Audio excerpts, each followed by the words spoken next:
Donald Trump is set to sign an executive order that would substantially curtail freedom of speech potentially, and this is being done under the guise of protecting people from hatred and bigotry, which I know is ironic coming from Donald Trump, but nonetheless, here we are. So what is this about? This is about Israel and Palestinian human rights and individuals who choose to stand up for Palestinians on college campuses. So as Peter Baker and Maggie Haberman of the New York Times report, President Trump plans to sign an executive order on Wednesday targeting what he sees as anti-Semitism on college campuses by threatening to withhold federal money from educational institutions that fail to combat discrimination, 3 administration officials said on Tuesday. The order will effectively interpret Judaism as a race or nationality, not just a religion, to prompt a federal law penalizing colleges and universities deemed to be shirking their responsibility to foster an open climate for minority students. In recent years, the boycott, divestment, and sanctions, or BDS movement against Israel has roiled some campuses, leaving some Jewish students feeling unwelcome or attacked. In signing the order, Mr. Trump will use his executive power to take action where Congress has not, essentially replicating bipartisan legislation that has stalled on Capitol Hill for several years. Prominent Democrats have joined Republicans in promoting such a policy change to combat anti-Semitism, as well as the Boycott Israel movement. But critics complained that such a policy could be used to stifle free speech and legitimate opposition to Israel's policies toward Palestinians in the name of fighting anti-Semitism. The definition of anti-Semitism to be used in the order matches the one used by the State Department and by dozens of other nations, but it has been criticized as too open-ended and sweeping.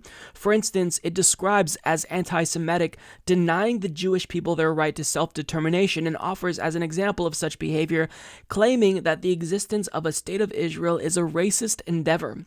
Yusuf Manayer, the executive director of the U.S. Campaign for Palestinian Rights, said Mr. Trump was trying to silence Palestinian rights activism by equating opposition to Israeli treatment of Palestinians with anti-Semitism. So this is a literal free speech issue where the federal government is penalizing individuals who choose to engage in a particular political activity that they don't like, that they disapprove of. And he's doing this in a very disingenuous way by trying to conflate advocacy for Palestinian human rights and criticism of Israel with all anti-Semitism. But what he fails to realize, or does realize but doesn't care, is that criticisms of Israel are disaggregated from anti-Semitism. When people call for Palestinian human rights to be respected, they're not criticizing Jewish people. They're criticizing the government's actions in the state of Israel. 2 very different things. But since the issue itself is nuanced, this allows people like Donald Trump to obfuscate and curtail freedom of speech because he has a political agenda.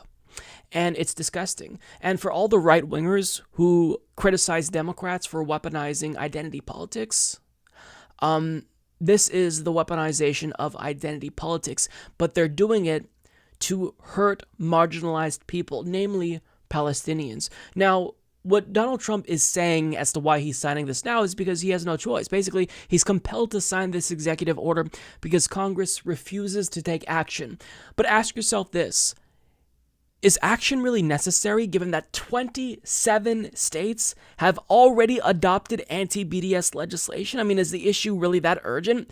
And on top of that, 14 states are considering similar legislation, and the impact that this has had on free speech has already been chilling, but Donald Trump wants to go even further. So let me remind you, if you don't already know, a Texas school teacher was fired for refusing to sign a pro-Israel loyalty pledge, and yes, this is in America, not Israel.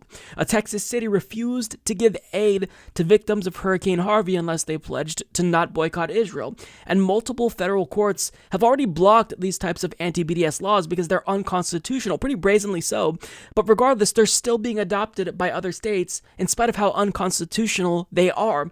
Now, even large companies are trying to silence their employees that speak out on behalf of Palestinian human rights. Just last year, CNN fired Mark Lamont Hill for speaking out in favor of Palestinians. So this is a threat to free speech. So if you hear anyone talking about how much they care about free speech and they're using SJWs on college campuses as the threat, but not talking about this, people like Dave Rubin and Tim Pool, understand that they are revealing their true colors. They don't actually care about real threats to the First Amendment, the government imposing what you can or can't say on you.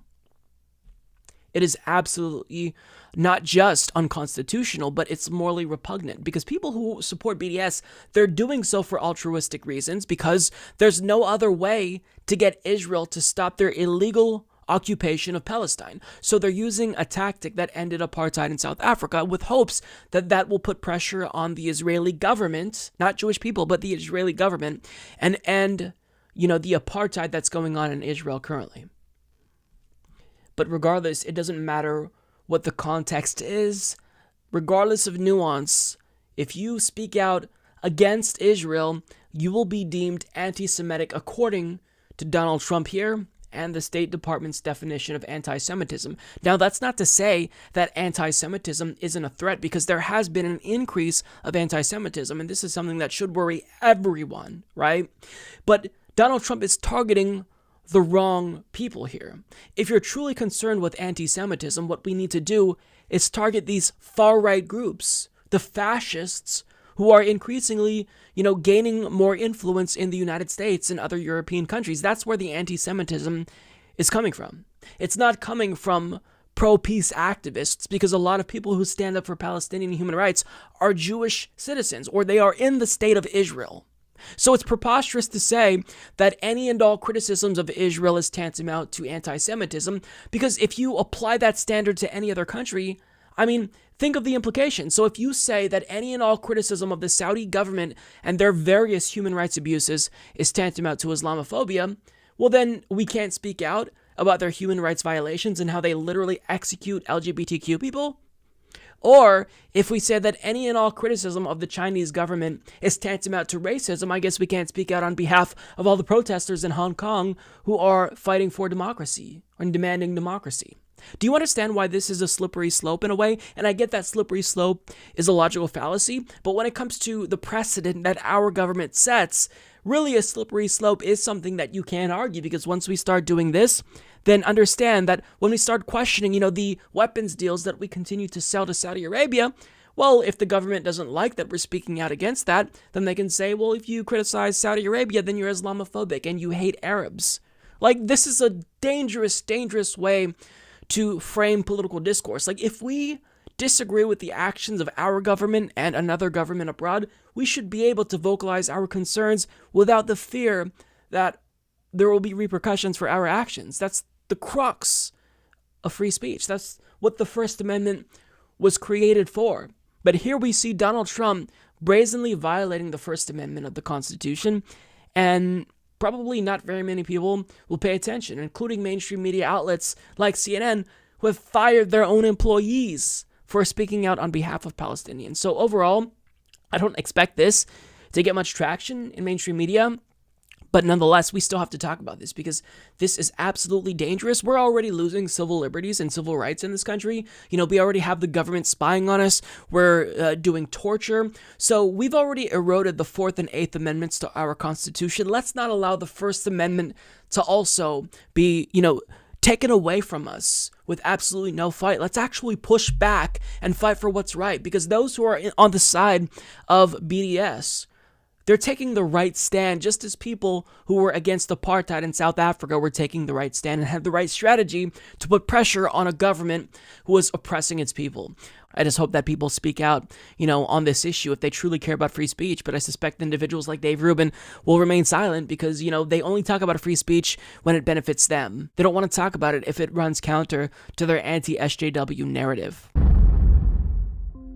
Mike is a total loser, so don't hit the subscribe button, okay? And whatever you do, folks, do not hit the notification bell either. Mike treats me so unfairly.